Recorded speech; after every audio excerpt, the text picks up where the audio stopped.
बिहार विधानसभा चुनाव को लेकर सोशल मीडिया पर ईवीएम यानी इलेक्ट्रॉनिक वोटिंग मशीन को लेकर एक बार फिर से बहस छिड़ी हुई है। चुनाव में अपनी सहूलियत के हिसाब से तमाम पार्टियां और उनके समर्थक ईवीएम को लेकर सवाल खड़े करते रहे हैं।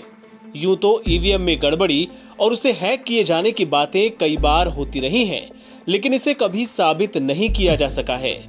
बहरहाल इस वीडियो में हम आपको बताएंगे जिस ईवीएम के जरिए हम अपने जनप्रतिनिधि और सरकारों को चुनते हैं वो आखिर बनती कहां है, इसकी कीमत कितनी होती है और इससे जुड़ी दूसरी अहम जानकारियां।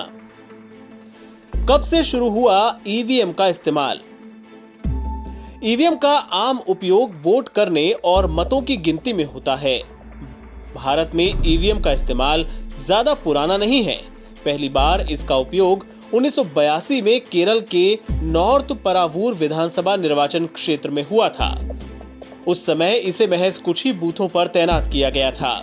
उसके बाद दिल्ली, मध्य प्रदेश और राजस्थान के कुछ निर्वाचन क्षेत्रों में इसका परीक्षण के रूप में इस्तेमाल किया गया। साल 1999 में पहली बार पूरे राज्य में विधानसभा चुनाव के दौरान गोवा में इसका इस्तेमाल हुआ। साल 2003 में देश भर में जहां भी उपचुनाव हुए उस दौरान वोटिंग मशीन के जरिए ही लोगों ने अपने वोट डाले। इसके बाद साल 2004 के लोकसभा चुनाव में देश भर में ईवीएम मशीनों के जरिए ही वोटिंग हुई। तब से लेकर अभी तक सारे बड़े चुनाव ईवीएम के जरिए ही कराए जाते हैं। ईवीएम की कीमत कितनी होती है?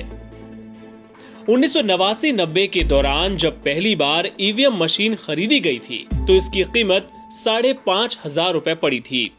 अभी के मूल्य स्तर पर इसको आंका जाए तो यह कीमत 47,000 रुपए के करीब हो जाती है। दूसरी बार जब साल 2014 में इसका ऑर्डर दिया गया था तो एक मशीन की कीमत 10,500 रुपए पड़ी थी। मौजूदा वक्त के हिसाब से देखें तो इसका मूल्य स्तर 14,000 रुपए बनता है। इसमें एक कंट्रोल यूनिट, एक बैलेटिंग यूनिट और एक बैटरी की कीमत शामिल है। भारत में कौन बनाता है ईवीएम? भारत में ईवीएम को आकार देने का श्रेय सरकारी company electronics corporation of India और भारत इलेक्ट्रॉनिक्स लिमिटेड को जाता है। इन्हीं कंपनियों ने इलेक्ट्रॉनिक वोटिंग मशीन को विकसित किया और इसका परीक्षण किया। उसके बाद इसका चुनाव में इस्तेमाल होने लगा। अभी भी इलेक्ट्रॉनिक वोटिंग मशीन और इससे जुड़े अन्य उपकरणों का निर्माण इन्हीं दोनों कंपनियों के द्वारा किया जाता है। एनबीटी ऑनलाइन की रिपोर्ट।